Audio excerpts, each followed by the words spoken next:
আম্বিয়া বেগমের কোলেও বেশিক্ষণ ছেলেকে রাখবে না সে। তেল মাখা শেষে কোলে নিয়ে ফেলবে। গোসল করানোর সময় ধরতে দেয়, ও খাওয়ার সময় কোলে দেয়, নামাজ পড়ার সময় দেয়। বাকি সময় ছেলেকে কোল থেকে নামাবে না। আম্বিয়া বেগম বলল, তুই এক বেটা মানুষের মা হলি, আমাদেরগুলো জলে জলে ভেসে ভেসে আসছে। তিথি ভর্ৎসনা করে বলল, তোমরা হচ্ছ পুরনো আমলের অশিক্ষিত আনপড়া মেয়ে মানুষ। আমি হচ্ছি স্মার্ট মাদার। 21 শতাব্দীর মেয়েরা কি তোমাদের মতো বাচ্চাকে রশি দিয়ে বেঁধে সেই রশি কোমরে গিট বেঁধে ঘরের কাজ করবে? আম্বিয়া বেগম বললেন, তোর এক ঠোঁট আছে, কেউ পারবে না তোর সাথে, তুই একটা জিনিস। তিথি বলল, আমাকে সবাই বলতো তুই কেমন সংসার করস দেখমু, জীবনেও তোর ঘর সংসার হবে না, তোর মতো পাগল ছাগলের জীবনেও স্বামীর সংসার হবে না। এখন আমি তাদের বুড়ো আঙ্গুল দেখিয়ে দিয়েছি, বলে এসেছি দেখে আয় কিভাবে শ্বশুর শাশুড়ি আর বরটাকে জব্দ করেছি। আম্বিয়া বেগম বললেন, সর। ডোডোর মুখে ভাত ছোঁয়ানো হয়েছিল অনেক আগে, 5 কি 6 মাস বয়সে। এখন তার বয়স 13 মাস পড়েছে। ডোডো এখন টুকটাক খেতে শিখেছে। এখন তিথি তাকে ভাতের পাশাপাশি ঠান্ডা চা খাওয়ানো শিখিয়েছে। আর চায়ের তার এত নেশা হয়েছে যে সে চায়ের কাপ দেখলেই হাত ঝাপটানো শুরু করে। সাবু খেতে না চাওয়া আজলান ধমক দিতে সে কি কান্না! তিথির কাঁধে মাথা ফেলে ফুপিয়ে ফুপিয়ে কেঁদে গেল। ছেলের দুঃখে মাও কেঁদে ফেলবে এমন অবস্থা। তিথি বলল, আমার ছেলেকে অমন করে বকবে না। আমার ছেলে মা এই বাড়িকে ঠ্যাং দেখিয়ে চলে যাব বলে দিচ্ছি। ডোডো ডোডো, পা কোনটা দেখো তো, পা পা। ডোডো পা দুটো দোলাতে লাগলো। আজলান হতবম্ব হয়ে গেল। রেগে গিয়ে ডোডোর হাত পা বেঁধে দুধ খাইয়ে দিতে দিতে বলল, চুপচাপ খাও। মেহবুব, তুমি ওকে কি শেখাচ্ছ এসব? তিথি বলল, কচু, এইসব কি হচ্ছে? আমার ছেলেটার উপর এইভাবে অত্যাচার করছো কেন? আজলান ধমকে বলল। Shut up. তিথি ডোডোর কাছে এসে জিভ বের করে বলল, এই ডোডো ডোডো, তোর বাপকে ভেঙচি দে তো। ডোডো জিভ বের তাকালো আজলানের দিকে। আজলান অবাক হয়ে তাকাতেই তিথি হেসে উঠল। সাথে ডোডো খিক খিক করে হাসতে লাগলো। রাগে আগুন হয়ে আজলান তিথিকে ধরতে যেতেই তিথি পালিয়ে গেল। আটঘাট বেঁধে আজলান তাকে ধরতে নেমেছে দেখে তিথি ছুটে এসে তাকে জাপটে জড়িয়ে ধরল। মুখ তুলে রাগত মুখটার দিকে তাকিয়ে বলল, আদর করার জন্য মিষ্টি সুরে ডাকতে হয়, এটা তুমি কবে শিখবে অফিসার? আজলান কিছু বলতে যাবে তার আগে ডোডো, ডোডো, চোখ বন্ধ করো। বলে তিথি চোখ বন্ধ করে দেখল।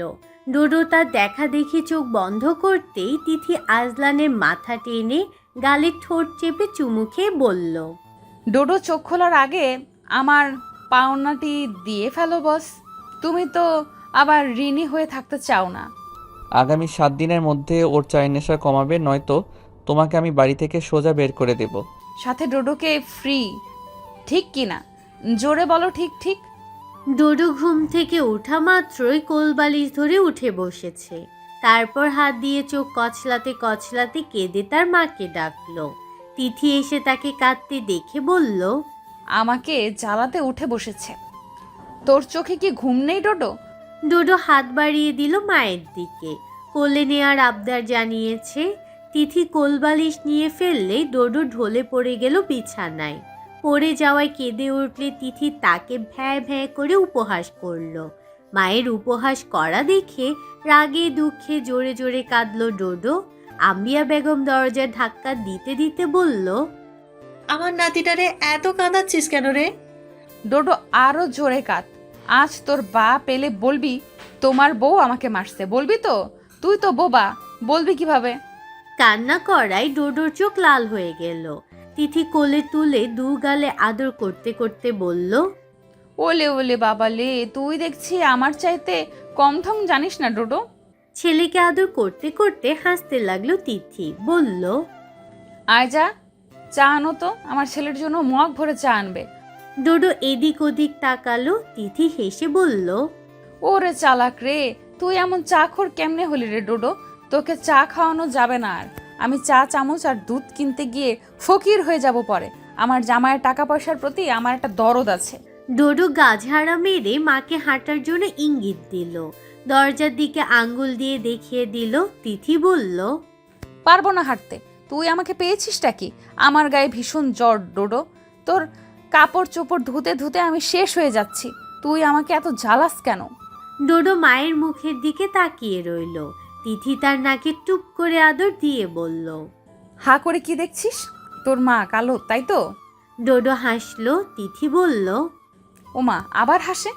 ডোডো আজকাল কিছু কিছু শব্দ উচ্চারণ করে। তিথির ওর কথা শুনে হেসে গড়াগড়ি খায়।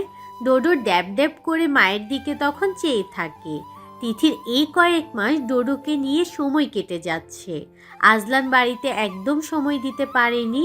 কাজের চাপে ঢাকা থেকে চট্টগ্রাম ফিরলেও তারপরের দিন আবারও সদরে রওনা দিতে হয়। তাদের মিশন শেষ হওয়ার পর হঠাৎ করে সে না জানিয়ে একদিন বাড়ি ফিরল। বাড়ি ফিরে শুনতে পেল তিথির ভীষণ জ্বর। তাই ঘরে ওর ছেলেকে নিয়ে শুয়ে আছে।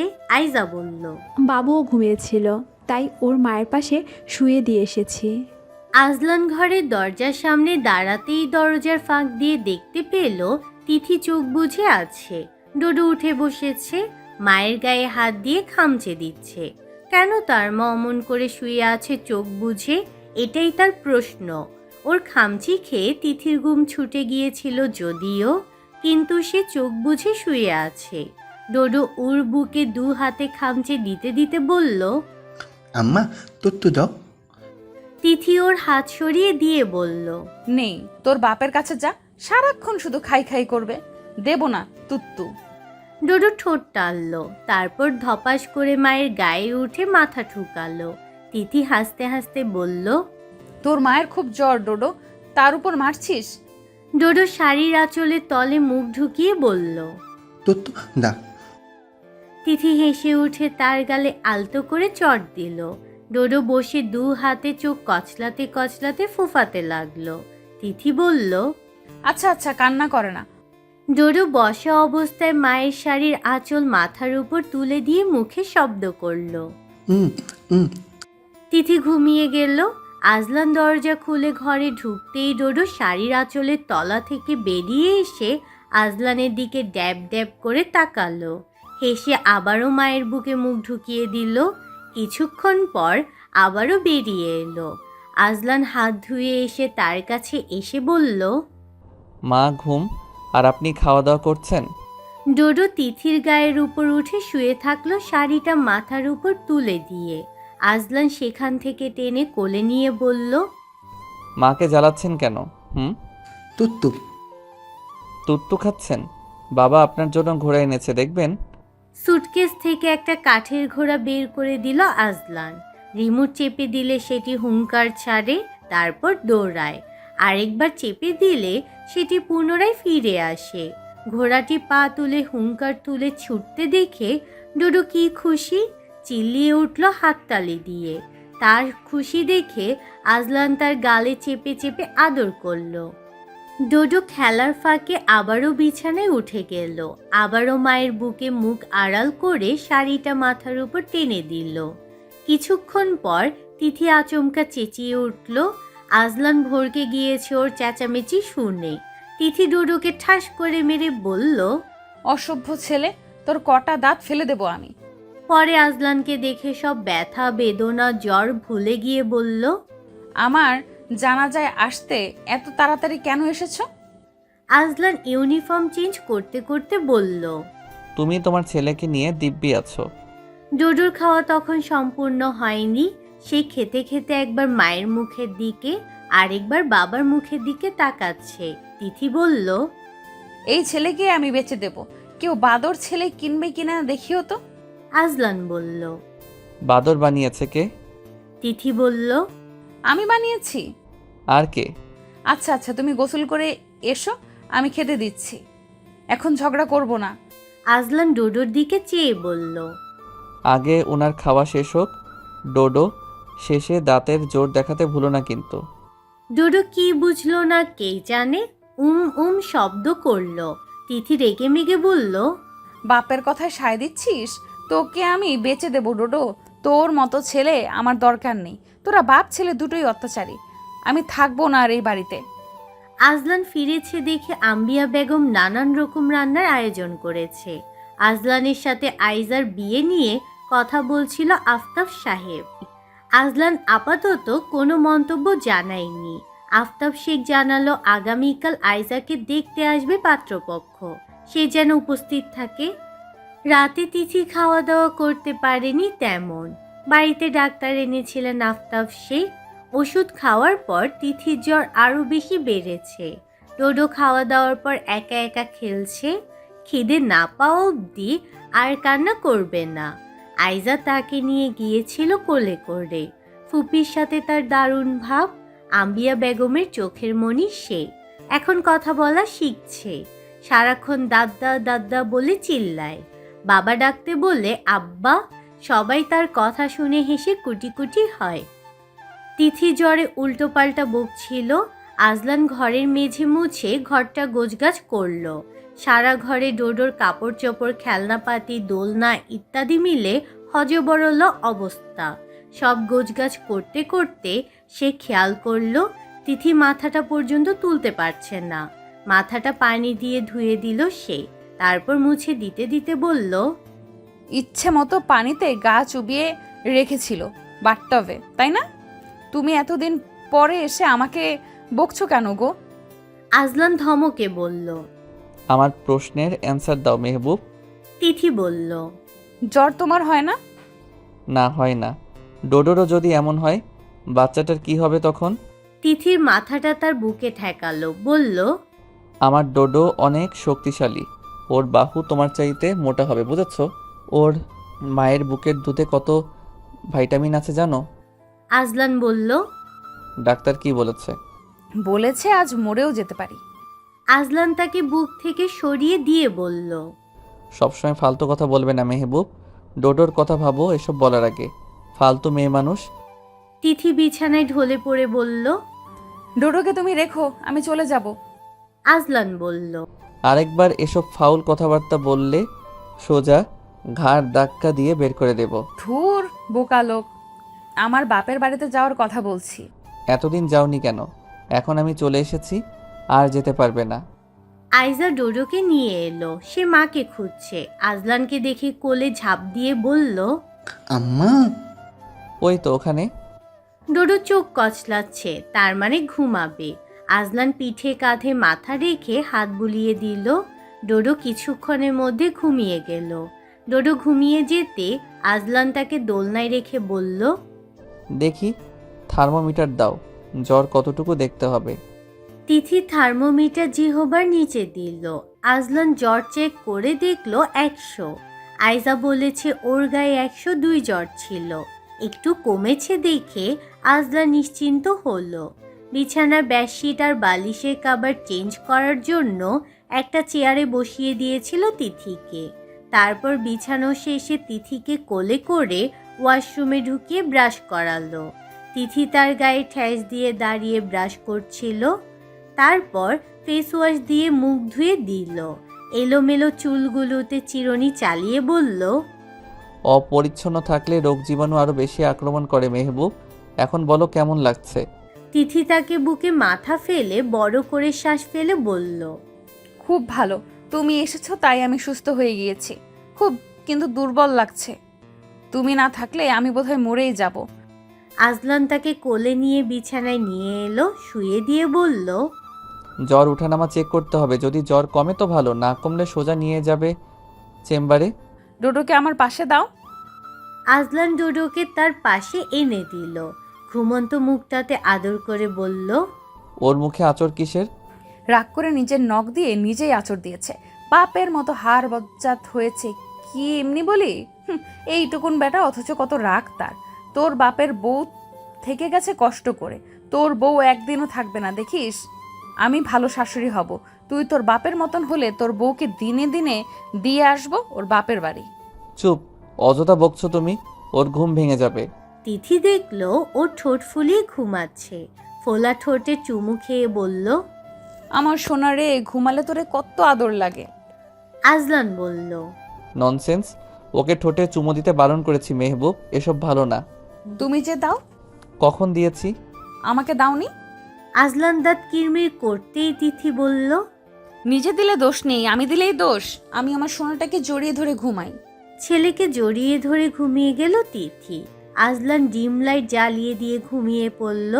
মাঝরাতে তিথি ডোডোকে তার পাশে এনে আজলানের বুকে গুজে দিয়ে বলল, কতদিন পর এসেছো, আমাকে একটু জড়িয়েও ধরনি। এই আজলান গভীর ঘুমে আচ্ছন্ন। তিথি তার বুকে মুখ ঠেকিয়ে ঘুমিয়ে গেল। আজলান অনেকক্ষণ পর বলে উঠল, জ্বর কেমন তোমার? অনেক বেশি। আজলান তার কপাল চেক করলো। তিথি বলল, জ্বর তো এখানে থাকে। বলেই আজলানের হাতটা উদরের উপর রাখলো। আজলানের উদর ধরে টেনে এনে জড়িয়ে ধরে বলল, কমে এসেছে। অনেক জ্বর আছে এখনো। আচ্ছা সকালে ওষুধ দেব, ঘুমাও চুপচাপ। এখন দাও, সকালে ডোডো জেগে উঠবে। আজলান ভালো করে চোখ মেলে দেখলো ডোডোকে ও পাশে রেখেছে তিথি। সে অবাক কণ্ঠে বলল, তুমি ওকে ওদিকে রেখেছো কেন? আমার তোমার সাথে লেপ্টে ঘুমাতে ভালো লাগে। আজলান তার দিকে চোখ ফেলে বলল, কে যেন চলে যাবে বলেছিল। হ্যাঁ তাই তো, সময়টা চলে আসতেছে, কিন্তু আমার খুব কষ্ট হচ্ছে। তুমি না থাকলে আমার কিচ্ছু ভালো লাগে না। তাহলে যেও না। না যেতে হবে, বাপের বাড়ির জন্য মন পুড়ছে। সাথে তোমাকেও বোঝাতে হবে আমি না থাকলে কেমন লাগে। ডোডোকেও বোঝাতে হবে। ঘুমাও চুপচাপ। খুব শীত করছে, তোমার গা কি গরম? তোমারও কি জ্বর? না, আমার গা সবসময় এমন থাকে। মাথার মতো গাও সবসময় গরম থাকে, বুঝলাম। তিথি তার বুকে নিজেকে আড়াল করার চেষ্টা করতে আজলান তাকে বুকের নিচে চেপে ধরে গলায় মুখ গুজে বলল, আর কোনো নড়াচড়া করলে সোজা বের করে দিব। আদর করার সময়ও ধমকায়। কেসটা কি বুঝলাম না আজও। ভোর নাগাদ ঘুম ভাঙতে আজলান দেখলো ডোডো তাদের মাঝখানে চলে এসেছে। মাথাটা তিথির পেটের সাথে লেগে আছে। একটা পা আজলানের মুখের উপর, আরেকটা গলায়। আজলান আফসোসের সুরে বলল, সব আয়ত্ত করে নিয়েছে মায়ের কাছ থেকে। আইজাকে পাত্রপক্ষ দেখতে এসেছিল। পাত্র এনজিওতে চাকরি করে। আফতাব সাহেবের সাথে বেশ কথাবার্তা চলছিল পাত্রের বাবা চাচা আর মামার সাথে। পাত্র এসেছে। পাত্রের মায়ের সাথে বসে আছে সে। আজলানকে কয়েকবার ডেকে পাঠিয়েছে আফতাব শেখ। তিথি এসে তাকে বলেছে, কিন্তু সে এমনভাবে সেজেগুজে রেডি হচ্ছে যেন আইজাকে নয় তাকে দেখতে এসেছে। তিথি মহা বিরক্ত। সে একটা মেরুন রঙের শাড়ি পরেছে। আজলান তাকে চোরা চোখে দেখে বলল, ওদের সামনে যাবে না? তিথি তার কথা শুনে ভ্রু কুচকাল, বলল, কেন, আমাকে পছন্দ করে নেবে বলে? আজলান ধমকে বলল। সব সময় মুখের উপর কথা বলার স্বভাব কমাও, নইলে। তিথি বলল, বের করে দেবে তাই তো? এইটা ছাড়া তুমি আর পারোটাই বাকি। আজলান আর কিছু বলল না। তিথি মুখটা ঝামটা মেরে চলে গেল। ডোডো তার দাদা ভাইয়ের কোলে বসে আছে, রিমোট নিয়ে খেলা করছে। সবার কথা ফাঁকে ফাঁকে সেও কথা বলে উঠেছে। কি বলছে সে নিজেই জানে না। অনেকক্ষণ পর আজলান এসে বসলো সেখানে। সবাই তাকে দেখে দাঁড়িয়ে হাতে হাত মিলিয়ে কুশলাদি বিনিময় করেছে। আজলান বসতে বসতে দেখলো পাত্রের গায়ের শার্টটা কুচকানো, বারবার নাকের মাথা চুলকাচ্ছে। যে পারফিউমটা ইউজ করেছে সেটার গন্ধ কড়া। দাড়ি নেই, ঠোঁটের উপর একগুচ্ছ গোফ রাখা, তাও তৎকালীন রাজা বাদশাদের মতো করে রাখা। আফতাব শেখ বললেন, আমার 2 মেয়ে 1 ছেলে। মেয়ে দুটো ছোট, ছেলেটা বড়। এক মেয়ের বিয়ে দিয়ে দিয়েছি। মেয়ের বর ইনকাম ট্যাক্স অফিসার, আর ও র্যাবে জয়েন করেছে 2 বছর হলো। আয়জা সবার ছোট, আমার বড় আদরের মেয়ে। আজলানকে চুপ থাকতে দেখে আফতাব শেখ বললেন, ইনি হচ্ছেন ছেলের বাবা, ইনি হচ্ছেন মামা, ইনি হচ্ছেন চাচা, আর ইনি হলেন মা। আজলান ছেলের মায়ের উদ্দেশ্যে বলল, আপনি আমার বোনকে একা দেখে আসতে পারেন, ও সবার সামনে আসবে না। পাত্রপক্ষ শুরুতেই বুঝে গিয়েছে ভাইটা গুয়ার টাইপের হবে। কথাবার্তা অহংকার ঝরে পড়ায় তারা একেবারে সিটিয়ে গেছে। আজলানের কথায় অপমানিত বোধ করলো তারা। আফতাব শেখ হেসে বললেন, আয়জাকে একটু ডাকো, দেখা দিয়ে চলে যাক। আজলান বলল। আমি কি বলেছি তা বোধহয় শুনতে পাননি।